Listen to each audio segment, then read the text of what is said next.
over the past 24 hours. So, of course, we welcome the president's decision to kind of put the brakes on the whole PI, People's Initiative Chacha.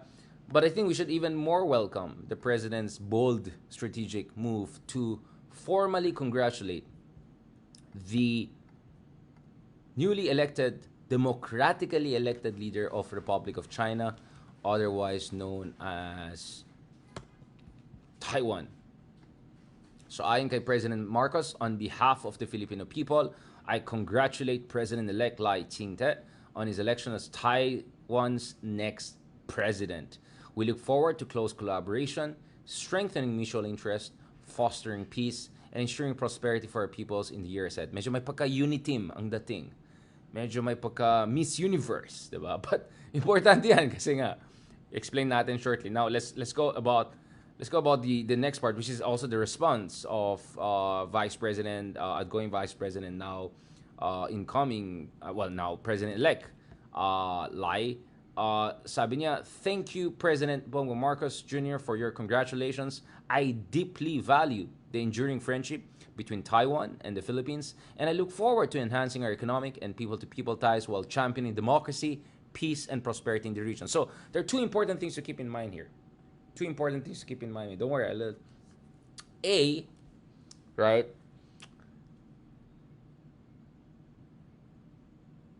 Lai talked about economic and people to people. So he didn't talk about anything geopolitical or sensitive. So that's good. He didn't say something like defense of democracies, like holding back, forces of tyranny.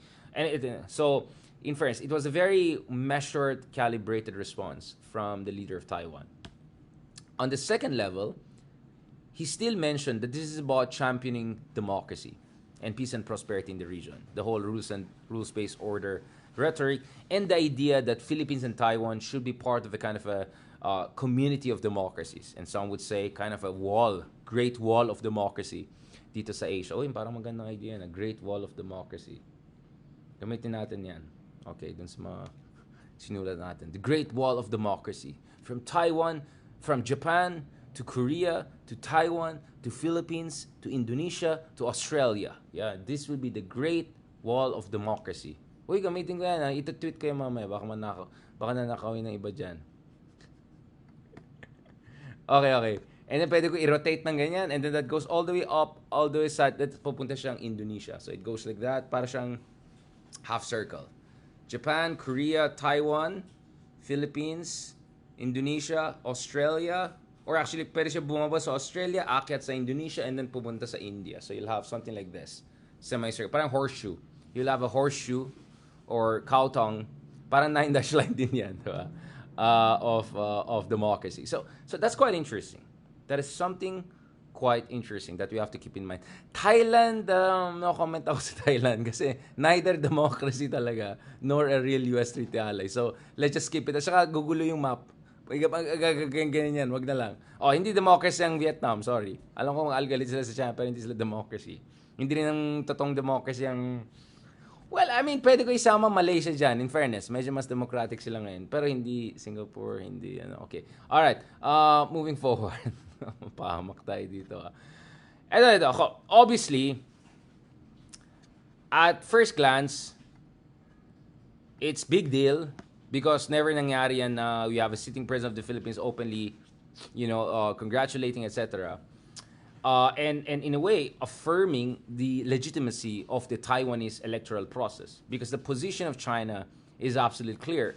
Taiwan is a renegade province. Their democratic election is nothing but not even a municipal elections. It has no legitimacy whatsoever. At the end of the day, the sovereignty of the Greater China, including the Taiwanese people, it falls with Beijing. And of course, in Beijing right now is controlled by the Communist Party of China. So essentially, the sovereignty over the Chinese nation and civilization belongs to the Communist Party. Yun ang position nila, diba? So President Marcos Jr., by making this statement, is essentially rejecting that, right?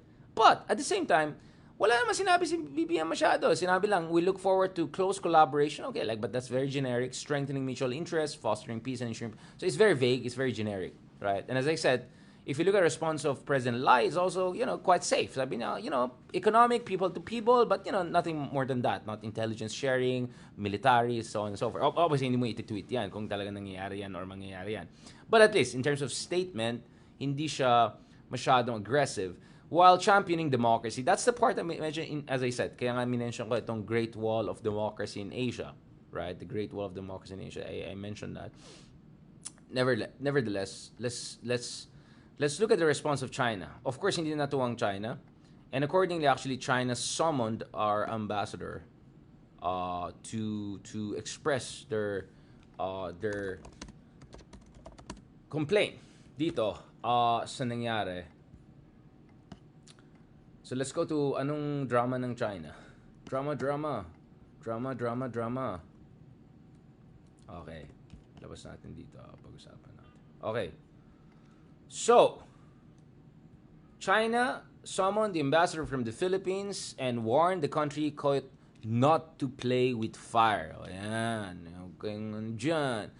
After President Marcos Jr. congratulated President Lai Ching-te. Grabe naman yung mga memes yan. Sabi niya, SD card president versus grabe. Wag naman kayo ganyan. Wag naman mag-meme kayo. Presidente natin yan. Sabi ng China, President Marcos gravely violated the One China principle. Yan ang sinasabi ko went against political commitments to China and interfered in China's internal affairs. So, again, sabi ko, the One China principle says that ultimate sovereignty from Taiwan to people's, all of that falls with essentially the regime in charge there. So, hindi sila natuwa, and accordingly, they have called upon the Philippine ambassador to complain. So, essentially, kind of papagalitan lang nila yung ganyan. And then, padala mo yun, gaganin lang nila. Well, sa bagay, ginagawa rin natin yan sa ambassador ng China dito. Pag galit tayo sa kanila, may pangbubuli silang ginawa. Kaya nga, medyo tahimik na di ba? Medyo tahimik na yung ambassador ng China dahil pinagalitan din natin na maraming beses at medyo nagkalat-kalat na rin siya throughout the years. Anyway, let me get back to this. So, what are we gonna look forward to here? Alam ko kahapon medyo nagkaroon tayo ng mga problema sa technicalities and all, but let me explain to you what I think should be the way forward. I'm working on a couple of articles on that. Pwede nyo also check yourself later on. But my thing is, I am for the Philippines to get more out of its relationship with Taiwan because napaka-underdeveloped itong relationship natin. I had a chance to meet both President Ma Ying-jeou in the past when he was the president, also President Tsai Ing-wen, the outgoing president. And usually, my sense is pagkausap natin yung mga Taiwanese, ang sasabihin nila, napaka-underdeveloped, napaka-liit yung level of communication between Philippines and Taiwan considering how close the two countries are geographically and also in terms of our democratic system, at least compared to other. We have more in common with Taiwan than many ASEAN countries in terms of political values, culture, etc. The other thing I have to also mention here is that I think sinabi ko kahapon, if you look at Taiwan, this is the center of the universe when it comes to production of the most important technology of our era, which is semiconductors. TSMC is huge, gigantic. It's $1 trillion industry we're talking about as far as the semiconductor industry is concerned. So para sa akin, medyo nasasayangan ako because ang Pilipinas ay pwede pumasok dun sa eksena in a sense that we can be part of the production network of semiconductors. Of course, we cannot do the most high-end ones that they do, but we can be involved in the more mid to high range and also in terms of product design, packaging, things like that, which by the way, Malaysia, Vietnam, and Thailand are competing for. So we should have actually a kind of a advantage over Vietnam, Malaysia, and Thailand if we approach Taiwan correctly and aggressively push for investments. Now, getting investments from Taiwan is not against One China policy. There's nothing in the One China policy that says hindi pwede mag-invest ng Taiwan sa bansa. In fact, Taiwan ay isa sa mga pinakamalaking investors sa Vietnam. Taiwan ay malaking investors din sa Thailand and increasingly also in Indonesia and Malaysia. So actually, I am 100% for more Taiwanese investments in the Philippines, particularly dun sa mga pinaka high level na Taiwanese productions like semiconductors. Of course, realistic din tayo na, we cannot do the best of the best, but if we can be kind of part of the process, then the Philippines will also be more important. In fact, isang dahilan na ang taas ng interest ng mga Western countries na protektahan ng Taiwan is because they cannot lose Taiwan to China. And they cannot lose Taiwan per se because any war in Taiwan means disruption of the global supply chain and trade. Kung maalala yung panahon ng pandemic, maraming mga kotse late dumarating. Yung mga gustong bumili ng kotse or maraming dahil yung mga computer chips and semiconductors nila, may mga bottlenecks dun sa delivery and supply chains. So, konting delay lang dito, biglang 1,000,000 kotse sa Toyota ang hindi pwede i-deliver. So, ganyan ka-importante ang Taiwan. 30% of total chips, more than 90% of all high-end chips in the world, which operate your most advanced drones, military facilities, military equipment, your cars, your high-tech laptops and high-tech cars, so on and so forth. So, I am for more aggressively pushing for semiconductor cooperation with Taiwan, and we should have a leg up compared to, let's say, Vietnam, Thailand, and Malaysia who have been juicing their relationship with Taiwan for far too long. Yun ang problema sa atin eh. Marami tayong mga geopolitical and values, blah, blah. Pero sa economic, medyo huling-huli tayo sa laro eh. Sayang. Kasi may southern strategy ng Taiwan to invest more in ASEAN so that hindi rin sila ganun ka-dependent sa China. Kasi isang problema ng Taiwan is marami sa kanilang companies like Foxconn, which assembles Apple products in China. So parating mga henyo dyan, nagsabi yung mga kapili club, kung ayaw mo si China, huwag kang bumili ng Apple. Well, when it comes to Apple, the design is American, right? The engineer is American. The company that actually oversees its production in China is Taiwanese, right? So, kung ayaw mo rin sa Apple, dapat ayaw mo rin sa Amerika, ayaw mo rin sa Taiwan. Kung gusto mo ng China, di wag ka na manood ng NBA. Yung mga ridiculous na argument na gano'n. I'm just showing how ridiculous those arguments are. But anyway, so, there's so much to do here. But katulad ng sinabi ko kahapon, dun sa what should be the Philippine strategy, how should we approach it, what should we do? Para sa akin, we have to have communications channels with Taiwan and talk to the Taiwanese and encourage them to find a reasonable relationship with China. Because katulad ng sinabi ko, both China and Taiwan have an interest in making sure they don't go to war. Magyayabang ang China, magta-threaten sila, gagawa sila ng military drill soon, magsa-sanction sila. But even China, alam nila, magiging Putin 2.0 sila pag sumugod sila sa Taiwan ngayon, right? Mas durog ang mangyayari sa kanila kumpara dun sa nangyari sa Russia when they invaded Ukraine. Diba? Yung mga first few months and all. But at the same time, yung Taiwan din, dapat mag-effort ng konti na ma-reassure. Hindi mo ma-reassure in China, but to find a quiet backdoor diplomacy. Because, as I said, if Taiwan and China can kind of keep things on an even keel, medyo just below the threshold of full confrontation, then hindi tayo masa-stress ng mga Amerikano or ibang bansa na bibigyan natin sila ng mga EDCA bases dyan malapit sa Taiwan. Because to be honest, I see the value in that, but dapat hinay-hinay lang tayo dyan. Dahil dapat unahin natin dito yung sarili natin national interest. And ang sabi ko, yung EDCA at yung mga bases na malapit sa Taiwan, pwede din natin maging leverage point yan pagkausap natin ng China. Sabihin natin sa China, kung kayo ay tuloy-tuloy yung pagbubuli nyo sa atin sa West Philippine Sea, sa iyong Inshol, kung hindi nyo, kung i-disrupt nyo yung ating fortification plans dyan sa iyong Inshol, at saka yung mga plano natin na i-develop yung mga facilities sa Pag-asa, sa Lawak Island, sa Juan Felipe, etc., di lagot kayo sa amin kasi bibigyan namin ng mga Amerikano ng mga malalaking bases dyan sa North and we'll do more intelligence sharing and security cooperation, although quietly, with Taiwan. So we have that option.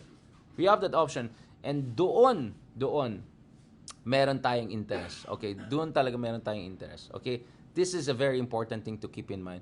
Yung mga, naman yung mga ka-TikTokers. Wag natin pag-usapan yung mga vlogger, trollers, mga ganun. Seryosong bagay yan.